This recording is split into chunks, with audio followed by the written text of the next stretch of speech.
Olá, meus aprendizes da história, tudo bem com vocês? Hoje nós vamos conversar sobre feudalismo. O feudalismo é um fenômeno que acontece durante o período medieval. Ele, na verdade, é um modo de produção, ou seja, uma forma como a economia, a sociedade, a política foi organizada e se limitou ao território da Europa. Então a gente sempre usa também a expressão feudalismo europeu ou apenas feudalismo. E de onde vem a palavra feudalismo? Justamente da unidade produtiva, a terra na época que era chamada de feudo.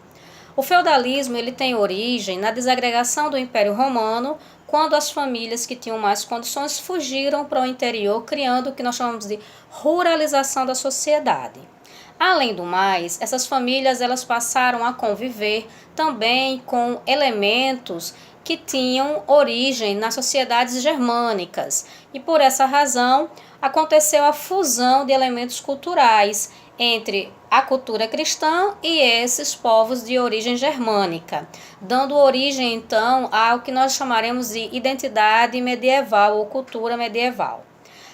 Um desses elementos foi justamente a ausência de leis escritas, e tudo baseado apenas nos costumes e nas tradições desses povos. Além do mais, havia entre os povos germânicos uma instituição na qual um líder guerreiro tinha uma série de relações de apoio, de auxílio, de lealdade e fidelidade com outros homens, com outros guerreiros. Dessa forma, criando uma rede que não só auxiliava, não só ajudava na conquista de novos territórios, mas também na manutenção das fronteiras do que já havia sido conquistado. Dessa forma, criou-se então na Europa medieval o que nós vamos chamar de suzerania e vassalagem.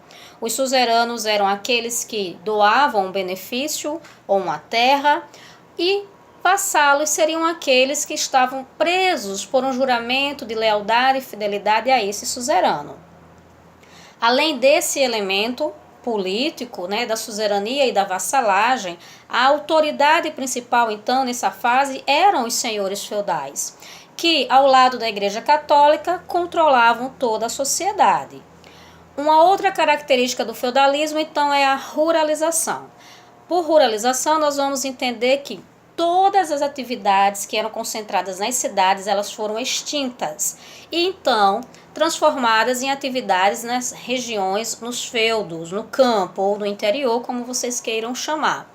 Por essa razão, antes havia comércio e serviços e agora só há agropecuária e artesanato. Outra mudança muito importante foi justamente em relação à religião.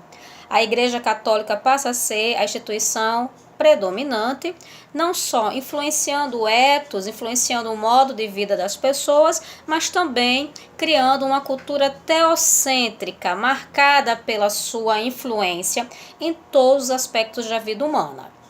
Além do mais, é importante a gente lembrar que o período medieval tem no feudalismo uma outra característica, que são as relações feudo-vassálicas, ou seja, os suzeranos controlavam os vassalos, que são os servos, e os servos ficavam presos à terra e presos a um conjunto de obrigações, como, por exemplo, trabalhar nas terras do senhor feudal 2 vezes por semana, entregar parte do que eles produziam nas suas poucas terras, pagar um dízimo à Igreja Católica, pagar um imposto para qualquer parente produtivo que viesse a falecer, abrigar qualquer peregrino que aparecesse em sua porta e até mesmo pagar aluguel por qualquer objeto que utilizasse do feudo ou do senhor feudal.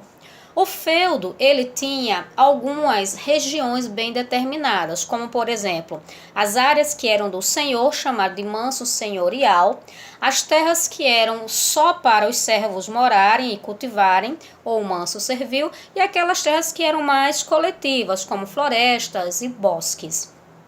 Entretanto, nem toda a região de floresta ou de bosque ela era acessível aos vassalos, aos servos, porque algumas áreas eram reservadas para o lazer, para a caça, para os torneios do senhor feudal. Era uma vida bem difícil, bem dura mesmo, e a exploração dos senhores sobre os servos parecia que nunca teria fim. Então eu espero que vocês tenham entendido como funcionava o feudalismo, como funcionava a sociedade medieval, e em outro momento a gente vai conversar como tudo isso foi se transformando ao longo do tempo. Espero que tenham entendido e aguardo vocês na próxima aula. Tchau, gente, um beijo.